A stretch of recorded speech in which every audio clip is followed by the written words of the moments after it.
আসসালামু আলাইকুম সবাইকে স্বাগতম জানাচ্ছি তারেক একাডেমিতে। আমি তারেক আছি আপনাদের সাথে। আজকের ফটোশপ টিউটোরিয়ালে আমরা দেখব মূলত পোস্টার ইফেক্ট কিভাবে তৈরি করা যায়।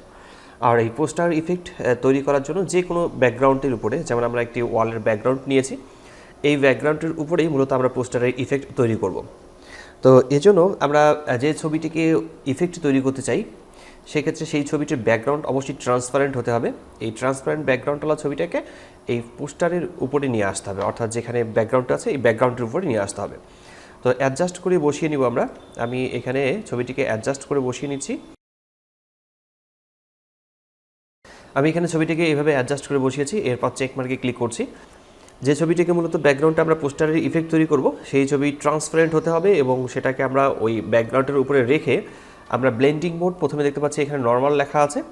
এই ব্লেন্ডিং মোডে ক্লিক করার পর এখান থেকে আমরা ক্লিক করব ওভারলেতে।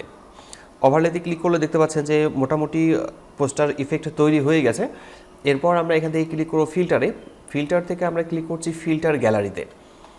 ফিল্টার গ্যালারিতে ক্লিক করার পর যে ডায়লগ বক্সটি এসেছে, এখান থেকে এখানে প্রথমের দিকে উপরের দিকে লেখা আছে আর্টিস্টিক, এই চেক মার্ক এখানে ক্লিক করতে হবে। এখানে ক্লিক করার পর নিচের দিকে আমরা পোস্টার এজ এই অপশনটি পাবো। এই পোস্টার এজ অপশনটি দিয়ে ক্লিক করব এবং এখান থেকে প্রথমে থিকনেস এখানে থাকবে 4, আপনারা এখানে 4 করে নেবেন এবং নিচেরটাতে করে রাখবো 2 এবং শেষেরটাতে আমরা করে রাখবো 3, মানে 4, 2 এবং 3। এটা করে নেওয়ার পর এখান থেকে চেক মার্ক ওকে লেখাতে ক্লিক করব।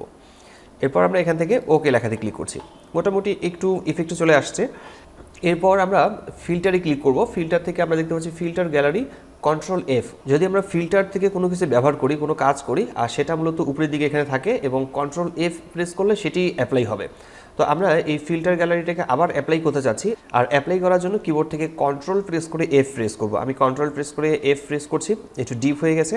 আমি আবারও কন্ট্রোল প্রেস করে এফ প্রেস করব। ঠিক ফিল্টার গ্যালারি আমি একটু বেশি করে অ্যাপ্লাই করে নিলাম, একটু ডিপ করে নিচ্ছি। তো এখন দেখা যাচ্ছে যে মূলত পোস্টার ইফেক্টটি মোটামুটি তৈরি হয়ে গেছে।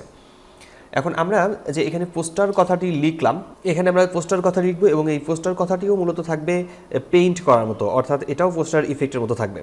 তো আমি টাইপ টুল সিলেক্ট করছি, আমি বাংলা ফন্ট ব্যবহার করব। এখানে বাংলা ফন্ট ব্যবহার করে আমি এখানে টাইপ করব। 60 ফন্ট সাইজ সিলেক্ট করছি এবং ফন্ট কালার থাকছে হোয়াইট। আমি এখানে পোস্টার লেখার পর চেক মার্কে ক্লিক করছি, কন্ট্রোল প্রেস করে টি প্রেস করে আমি এই লেখাটিকে বড় করে নেব।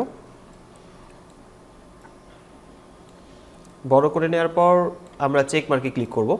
এখন এই পোস্টার লেখাটিকেও মূলত ইফেক্টের মধ্যে রাখতে হবে, যে পোস্টারের যে ইফেক্ট ওয়ালে পেইন্ট করা সেটা বোঝাতে হবে। এই জন্য আমরা এই টেক্সটটাকে, যে লেয়ারটি আছে টেক্সটের, এই লেয়ারটিকে রাইট বাটন ক্লিক করে ব্লেন্ডিং অপশনে ক্লিক করব।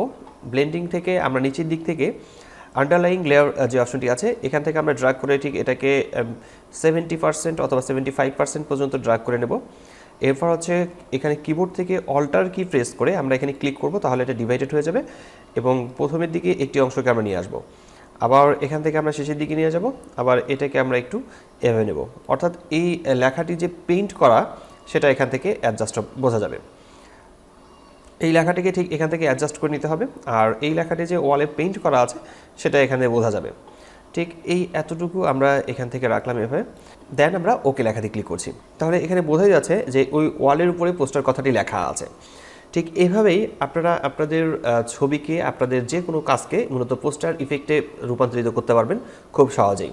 যে কোনো ছবিকে অথবা যে কোনো লেখাকে, যে কোনো কিছুকেই মূলত পোস্টার ইফেক্ট তৈরি করা যায় ঠিক এভাবে।